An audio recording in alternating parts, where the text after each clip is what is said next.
Bonjour, on va faire des exercices d'application pour la leçon de proportionnalité. Voilà, donc pour le premier exercice sur cette idée, on a complété les tableaux suivants. On a ici trois tableaux, voilà, comme ça.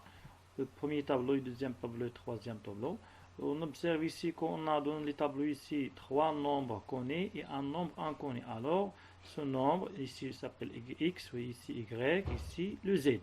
Donc, le x s'appelle la quatrième proportionnelle. Pour déterminer la quatrième proportionnelle, on applique cette propriété ou bien cette règle, comme ça, voilà. Donc, on va faire la multiplication ou bien la multiplication en croix, ou bien le produit en croix. Voilà. Par exemple ici, pour déterminer le x, on va faire le 8 fois 12 et on divise le tout par 5. Voilà. Donc, on applique cette propriété ou bien cette règle dans cet exercice. Alors, voilà ici pour déterminer le x. Donc, x égale à quoi? Égale à 6 fois 10 sur 4. Voilà, on écrit 6 fois 10 sur 4 égale à 60 sur 4. Alors, 60 sur 4 égale à... Alors, dans ce cas, la quatrième proportionnelle égale à 15. Donc, ce tableau, c'est un tableau de proportionnalité. Alors, on remplace x par 15. Donc, l'inconnu ici, c'est 15. De même façon, on peut compléter les pointus ici. Donc, y égale à combien fois 8 sur quelque chose. Alors, ici, y égale à quoi? Égale à 11 fois 8. 11 fois 8. 11 fois 8 sur 20. Donc 11 fois 8, ça fait 88. 88 sur 20. 88. Ça fait si on fait un petit calcul par la calculatrice, on obtient 4,4. Donc ici, y égale à 4,4. Donc on va faire le calcul du z. Donc z, la quatrième proportionnelle. Alors z égale à 15 fois 4 sur 6. 15 fois 4 sur 6. Égale à combien? 15 fois 4 égale à 60. 60 sur 6. 60 sur 6 égale à, ça fait le 10. Donc la quatrième proportionnelle.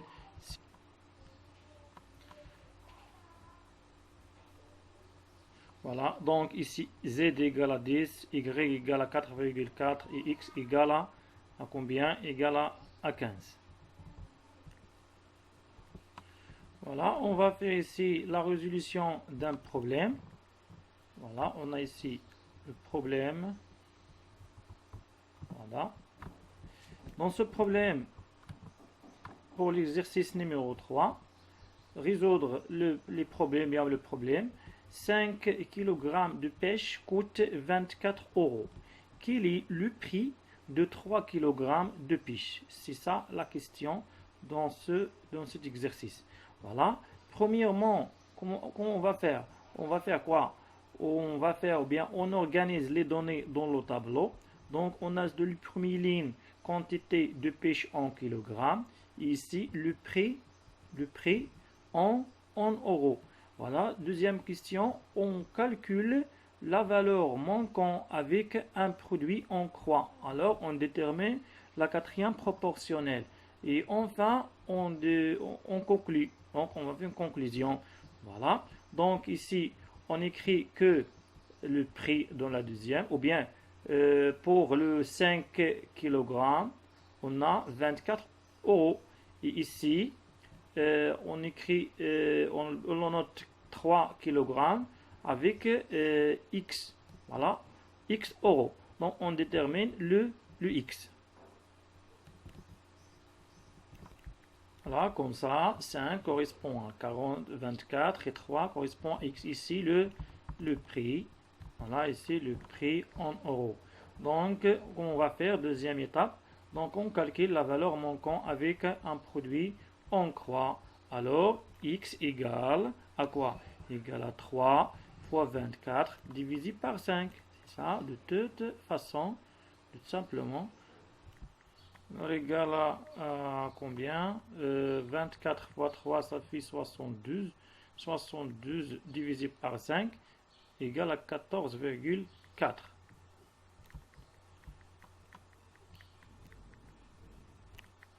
Alors, x, donc la quatrième proportionnelle, égale à combien?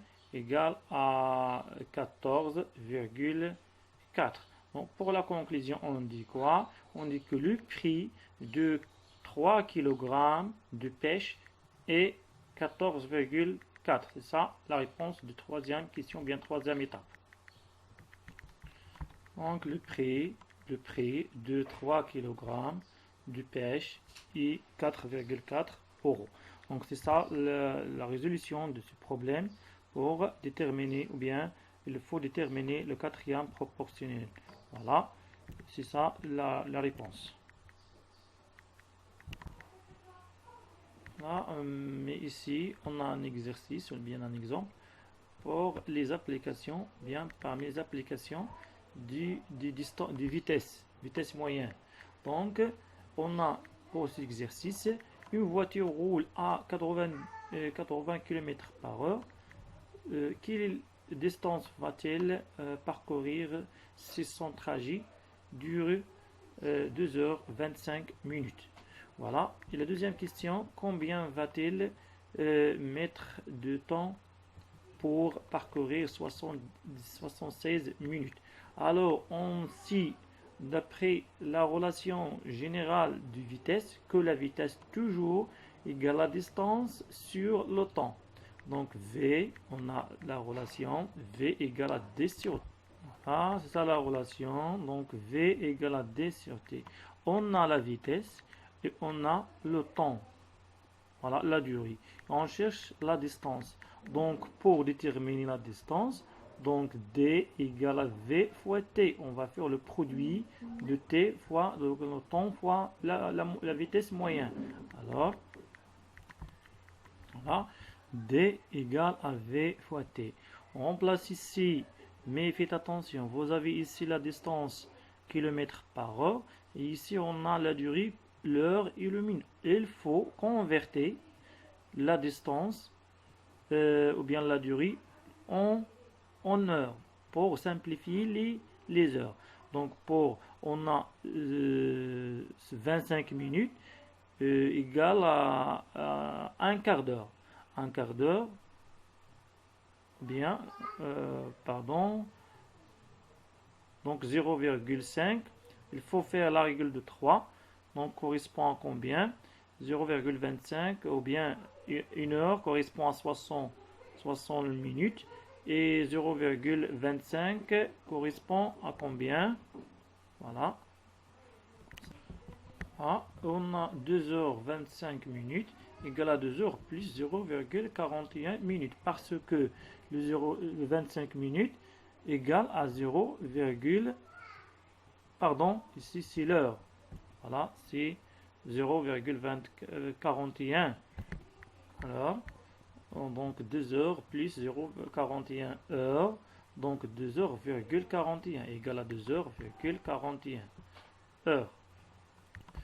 2,41 heures.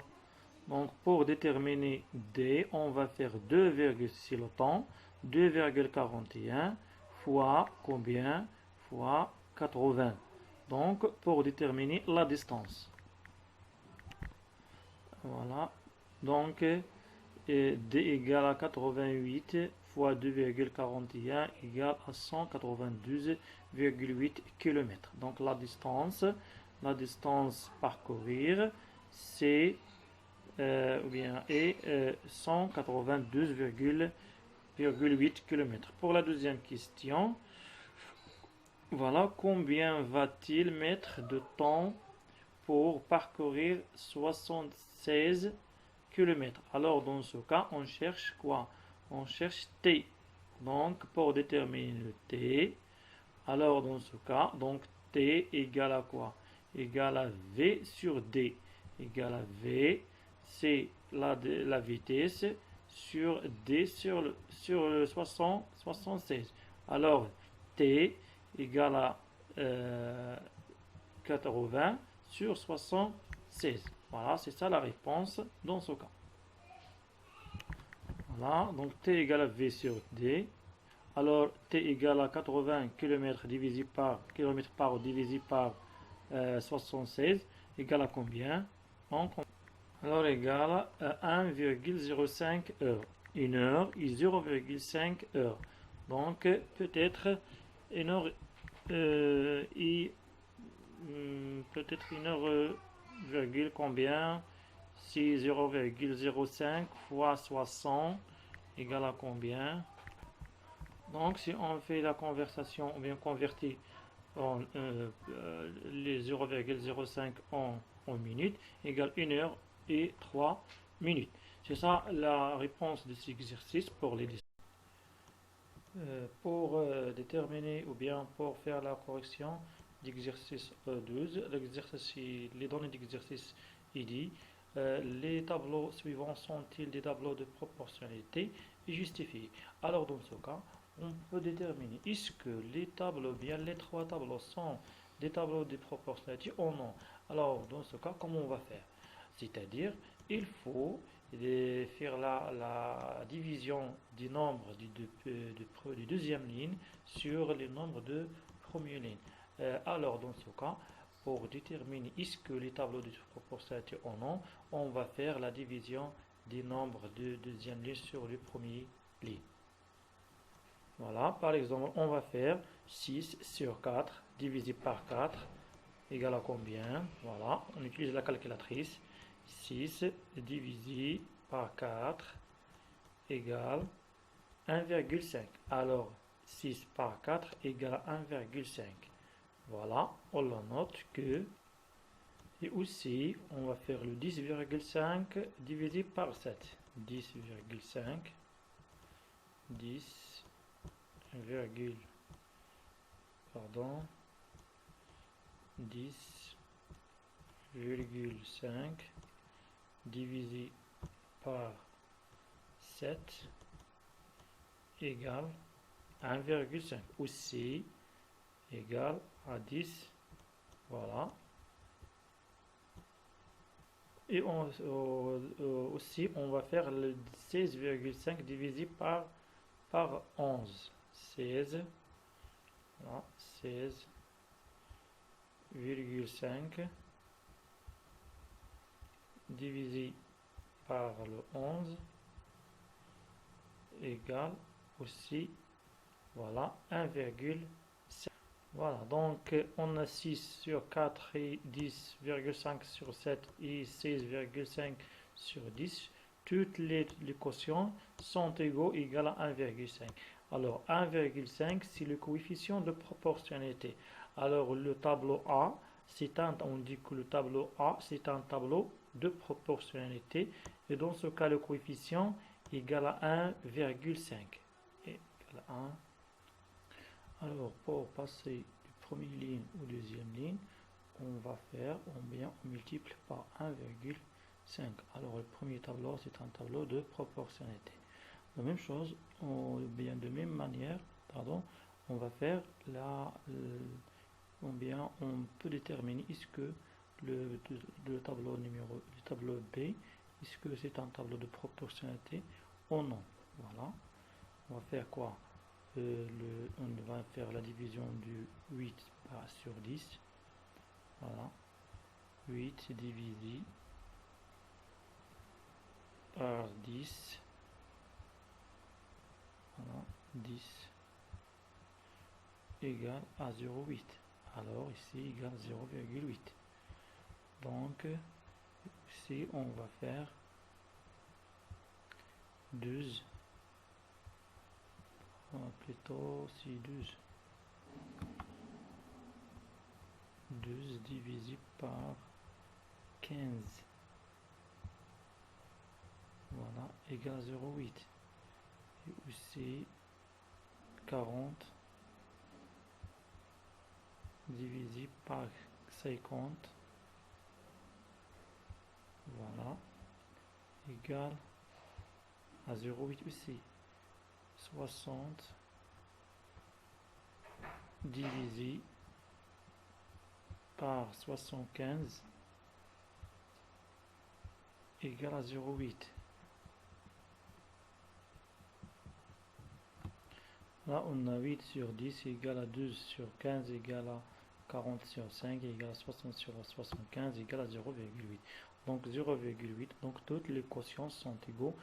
Bien, donc le 0,8 c'est le coefficient de proportionnalité. Alors pour passer du premier ligne au deuxième ligne, il faut multiplier fois 0,8. Ou bien pour passer au deuxième ligne au premier ligne, on fait la division par 0,8. Alors le tableau B c'est un tableau de proportionnalité.